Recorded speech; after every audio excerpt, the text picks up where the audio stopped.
Children, welcome once again to the wonderful moments of Nilabam Tales, where we tell you the best fables with morals and knowledge as we journey together into the world of the animals. Beautiful children, are you ready to journey with me now into the world of the animals for a nice tale tonight? Yes, Auntie! Alright, children, our tale tonight is that of the leopard, the tortoise, and the bush rat that took place long time ago in the animal kingdom in a time of great famine. And if you're wondering what famine is, a famine is a severe shortage of food that is caused by crop failure, therefore resulting in violent hunger, starvation, and death. I thought I asked you all to bring me your mothers and grandmothers for me to feast on. Yes, sir, you did, but... What? No buts! Or have you forgotten you all agreed on it? Or maybe you have eaten them yourselves? No, sir. How can we eat our own mothers and grandmothers? Then where are they? Because I'm hungry. They are all gone into your belly, eaten by you with your permission, sir. Oh yeah? But I'm still hungry and I have to eat. Children, remember in the early days of the famine, the leopard had killed and eaten all the mothers and grandmothers of the other animals, which includes the mother of the tortoise. I know you have all been waiting for when the tortoise will be mentioned in this story. Now, he's here with regards to the leopard killing and eating the tortoise mom. He was very angry with the leopard, and the tortoise swore to avenge his mother's death. As we've always known the tortoise to be very clever, him and his household is not affected by the famine. And just in case you are wondering what household means, household is another word for family. The tortoise is not affected by the famine because he had discovered a shallow lake full of fish in the middle of the forest, which he kept secret to himself. And every morning he would go to the lake and without much trouble bring back enough fish for himself and his family to feed on. The tortoise and his family is so fattened and fresh even amidst the famine. No one knows their secrets of survival. This gave the leopard so much concern, and he wanted to know the secrets of the tortoise and his household. So he decided to trail the tortoise the next morning. He hid himself in the long grass near the tortoise house and waited very patiently until at last the tortoise came along, quite slowly, carrying a basket which appeared to be very heavy. Then the leopard sprang out from his hiding place and confronted the tortoise. I'm just coming back from the woods, Joe, where I went to fetch firewood. My back aches. These woods are so heavy. When did firewood start smelling like fresh fish? You think I'm a fool? Why would I or anyone even dare to think of you as a fool? Only an animal with a death wish would do that. It's a good thing you know I'm the giver of death. So now, what do you have there?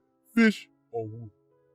The tortoise, knowing fully well that the situation might become deadly for him and his household, with their lives at risk, admits the truth that he's carrying fish. Then he thinks very quickly and cleverly as always. So he invited the leopard to dine with him under the shade of a tree, and he said to the leopard, "If you will make a fire, I will go to my house and get pepper, oil, and salt. Then we will feed together." To this, the leopard agreed and began to search about for dry wood and started the fire. In the meantime, the tortoise wandered off to his house and very soon returned with all the ingredients, just as he said. He also brought a long piece of rope, a very strong rope. This he put on the ground and began boiling the fish. And once again, in his cleverness, he said to the leopard, While we are waiting for the fish to cook, let us play a game. Why play a game when we should be getting ready to eat? Yeah, we should be getting ready to eat, but remember, it will take a while for the fish to cook.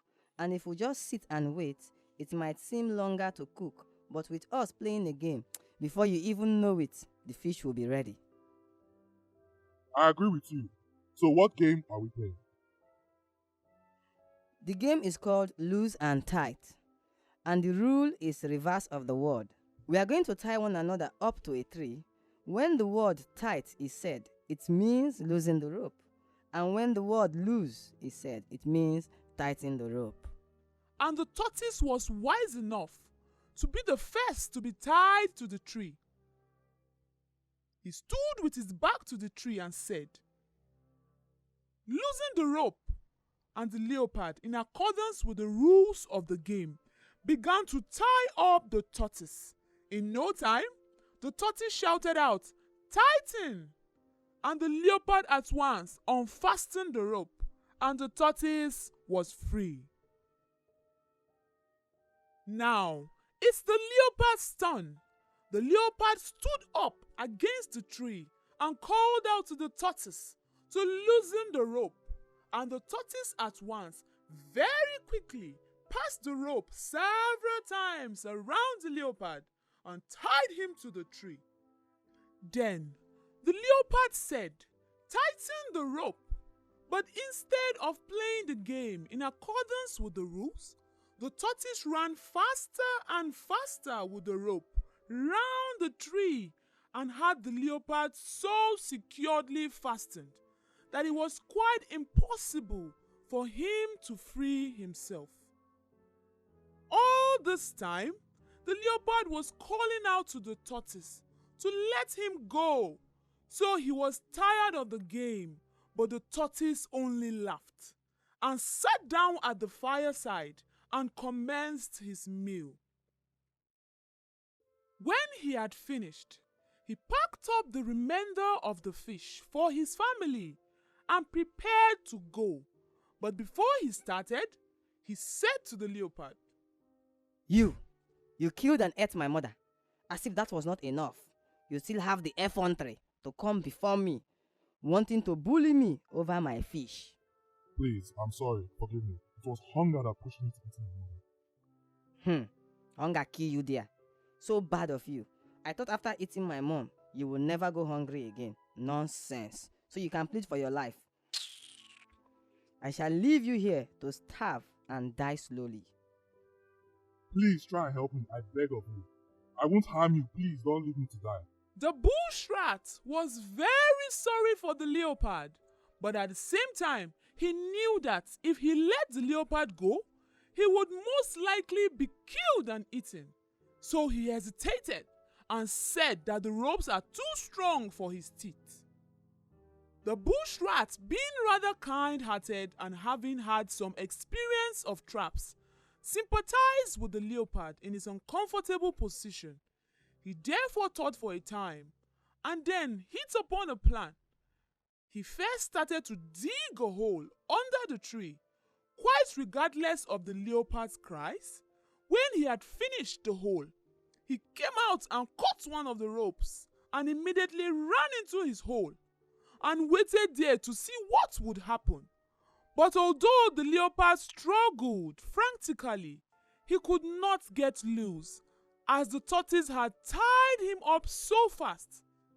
After a time, when he saw that there was no danger, the bush rat crept out again and very carefully bit through another rope and then retired to his hole as before. Again, nothing happened, and he began to feel more confidence. So he beat several strands through one after the other until at last the leopard was free. The leopard, who was very ravenous with hunger, forgot his words and promise. Instead of being grateful to the bush rat, he made a dash at the bush rat with his big paw, but missed him at first, as the bush rat had dived for his hole. But he was not quite quick enough to escape altogether, and the leopard's sharp claws scored his back and left marks which he carried to his grave. Ever since then, the bush rats have had white spots on their skins, which represents the marks of the leopard's claws. Children, the morals of this story are: always think deeply before rendering help to anyone. Carry out proper investigations in any situation before interfering.